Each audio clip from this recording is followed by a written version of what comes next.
right, guys.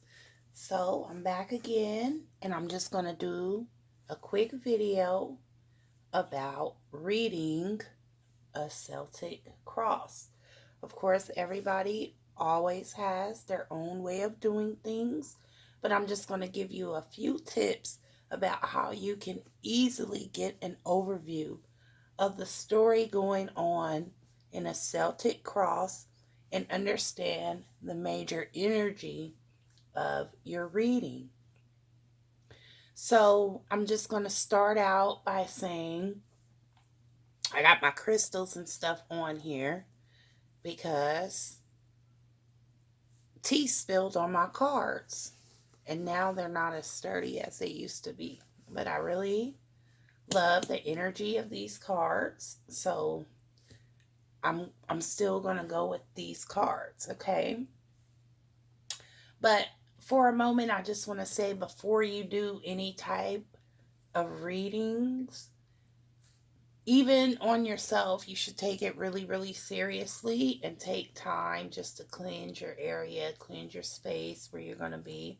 And you can do that with your sage or your Palo Santo and kind of get you some crystals so you can tune in, and really get yourself centered, grounded. You can use your smoky quartz for grounding. And get really centered, okay? Don't have too many things going through your mind.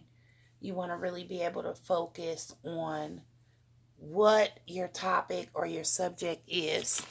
And if you are anything like me, which this is my guide that I use to give someone a general reading, I don't really look to the tarot card books or anything to tell me what I need to ask the universe so that I can give someone clarity. So, just a heads up, if you really want to get a clear reading on your situation, really write your questions out and have a guide for the universe to reflect back to you what it is that you're trying to understand and receive clarity about.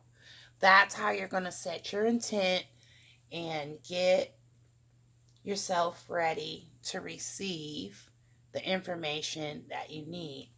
You really don't want to ask spirit like open-ended questions like what's going to happen in 2 years. Try to be a little bit more specific. Like maybe what is it that I need to be focused on for the next couple of years? You'll get a more exact answer with that.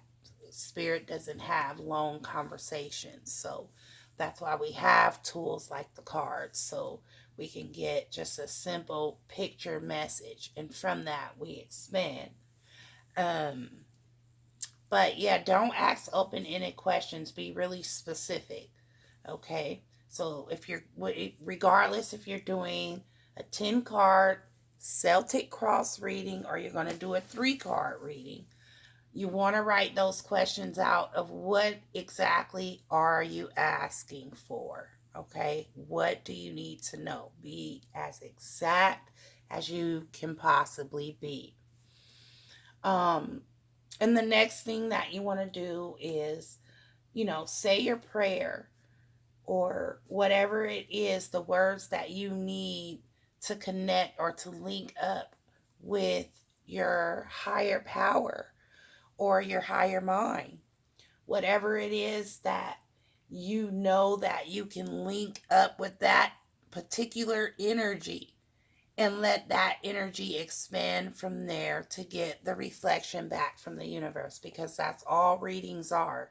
It's just getting a reflection back from the universe. You're either getting a reflection back about a person's emotions, or you're getting a reflection back about their relationships or what's going on in their home life, family life, or whatever.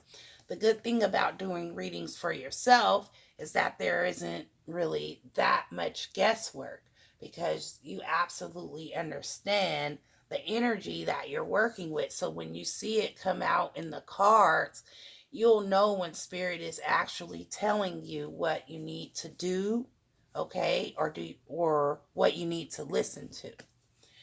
So when I do a general Celtic cross spread, I usually read from the top to the bottom, and then I read from the left to the right, okay? Just like I would in a book. So when I'm doing a Celtic cross, the first three cards that come out usually tell me a summary, a review about the person, and it introduces to me the rest of the story, okay? The rest of what's going on in the cards. So these first three cards are actually an introduction to this person, their life, what's going on, what they may be thinking, feeling, sensing. Um, Now, if you want to do a specific reading, okay, this isn't just a general reading, but maybe it's a money reading, or maybe it's a love reading, or maybe it's career, or maybe it's spirituality, okay, or maybe it's more along the lines of intuitive health type stuff.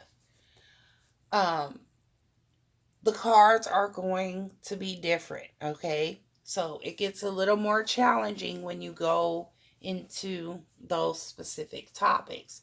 For this particular reading, it was a money reading. And so when it came down to the first three cards, the first card was the Knight of Swords, which immediately when I seen this card, I thought about stealing, okay? Um, and not just, you know, he has on his armor. If it was this way, symbolically speaking, he's protected, okay? But when you have something coming in a reverse order like this, that means this person has lost their armor or is going to lose it. It's going to fall off, or in some way, you know, it's not going to be able to protect them anymore, okay? So when I look at this card, if I think of that first, that is telling me, based on my own guide, which this card would represent the present situation, that this person may be at risk for theft, or there's just some type of security that they're lacking, okay? So that would be the present situation. And this is in a financial reading here, okay? So I'm just going to take a moment, place that card down, pick up the next card, which is the Four of Pentacles, and this card is also inverted, okay? So we talked about the person not having security, not having that protection, okay, around them. And then this card comes upside down. Usually, you know, this would show that a person is in charge or has some authority with their money, you know. I would say a boss figure. But at this point, with the card being upside down, and this card also representing a problem, um, and this person coming about business, this card was more or less about risk taking, okay, and about being afraid to lose, okay.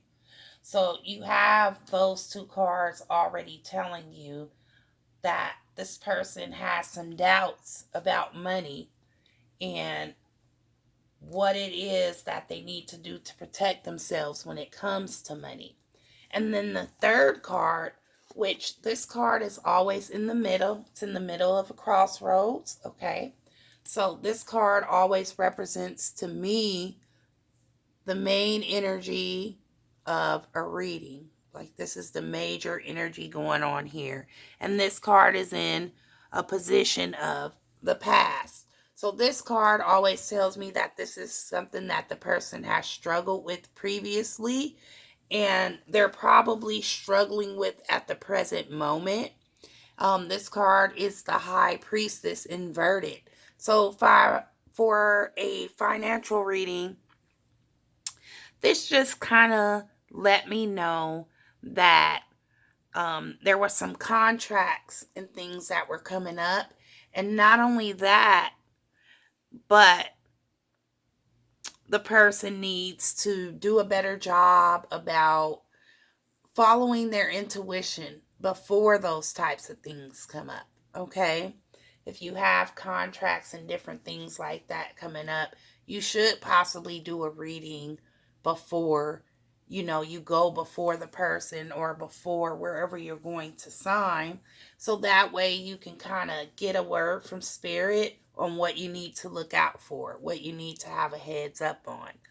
So the whole reading pretty much ended up being like more afraid about taking risks.